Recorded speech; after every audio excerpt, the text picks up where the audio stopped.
সবকিছুই সহ্য করে নিমু, কিন্তু মাদ্রাসার ছাত্র ছাত্রীদেরকে নিয়ে কিছু বলবি, একদম কল্লা ফালাইয়া দিমু।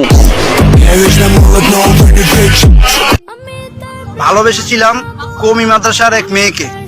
14 ফেব্রুয়ারিতে ফুল দিতে গিয়েছিলাম তাহাকে। হাজারো কালো বোরকার মাঝে হারিয়ে ফেলেছি আমি তাকে। অনেকেই বলতেছে আমরা বলে টিকটকে শ্যাম্পু লাগাইতেছি, আজ থেকে লাগাবো।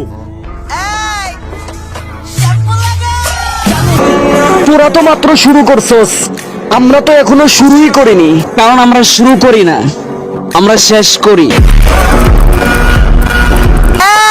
ব্রো, মাদ্রাসার ছাত্রদের পিছনে না লেগে আপনি তো সেলসেলায় বেচতে যাবেন। रुको जरा सबर करो। হুজুর মানুষ টিকটক করেন ভালো কথা, আপনার